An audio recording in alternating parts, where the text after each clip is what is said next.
আসসালামু আলাইকুম স্যার।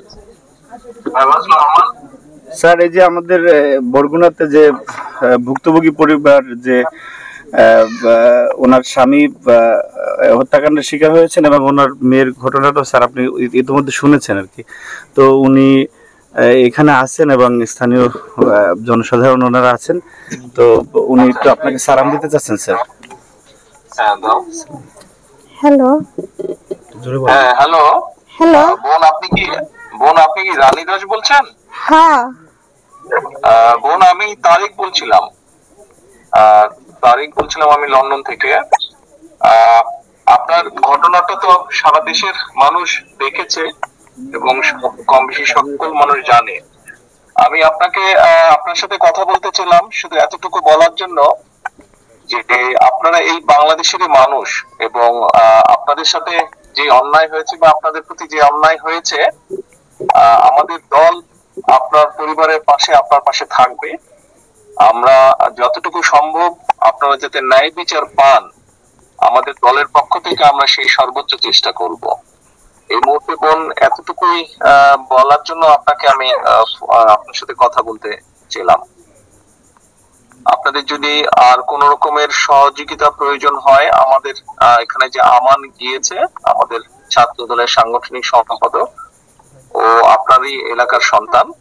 আপনি যদি ওকে বলেন আপনাদের কোনো কি কি সহযোগিতা প্রয়োজন, আমরা চেষ্টা করব যতটুকু পারি আমাদের অবস্থান থেকে আপনার পাশে দাঁড়ানোর জন্য। আপনি আপনি আপনি ভয় পাবেন না, দেশের মানুষ আপনার পাশে আছে, বিএনপি আপনার পাশে আছে, ভয় পাবেন না আপনি। তাই আমার স্বামী তো আমার মেয়ের ধর্ষণের বিচার চাইতে যাই আমার স্বামী তো মার্ডার হয়ে গেছে। আমার এই 3টে সন্তান নিয়ে আমি কি করব? আমার তো কোনো নিরাপত্তা নাই।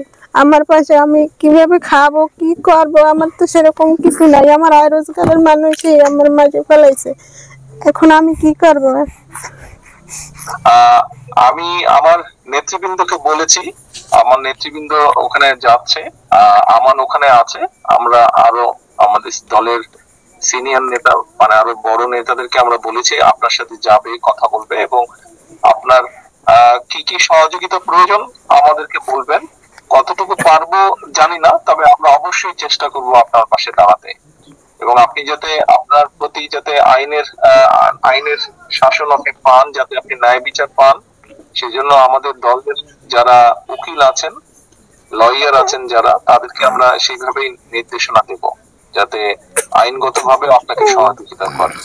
তো আমার স্বামী মারা গেছে আজকে 6 দিন হয়ে গেল, কিন্তু এখন পর্যন্ত পুলিশ কোনো আসামি ধরতে পারলো না। পুলিশ এখন কি করে, তদন্ত করে না কি, আমি তো সেটা জানি না। আমি তো আমার স্বামীর সঠিক বিচার আমি চাই।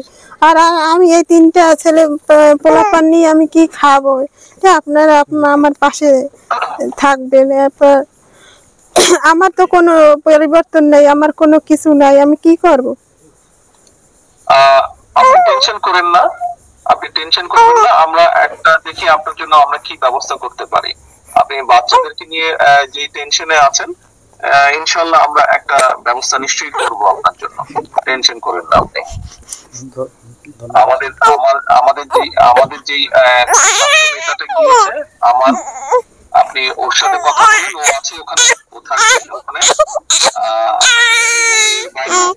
আমি আপনাদেরকে বলেছি তারাও আপনার সাথে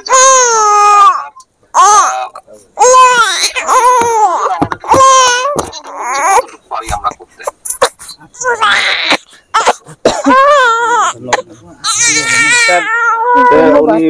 আমরা এখানে আছি স্যার। জি স্যার, জি আপনাকে সবাই ধন্যবাদ জানিয়েছেন। ধন্যবাদ মানুষ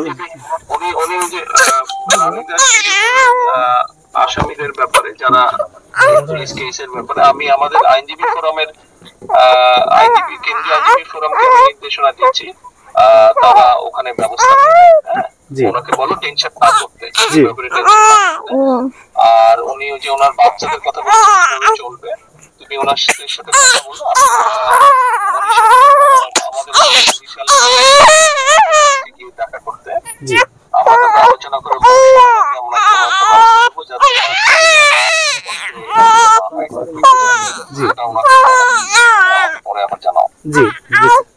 ধন্যবাদ স্যার আপনাকে। জি, আসসালামু আলাইকুম। ওনাকে বলো ওনার পাশে দল আছে, আপনার পাশে দল আছে, দল ওনার পাশে আছে। আমাদের ভারপ্রাপ্ত চেয়ারম্যান মহোদয় আপনাকে নিশ্চয়তা দিয়েছেন, আপনার সর্বপ্রকার সহযোগিতায় বিএনপি আপনার পাশে থাকবে। জি স্যার, ধন্যবাদ স্যার। আসসালামু আলাইকুম।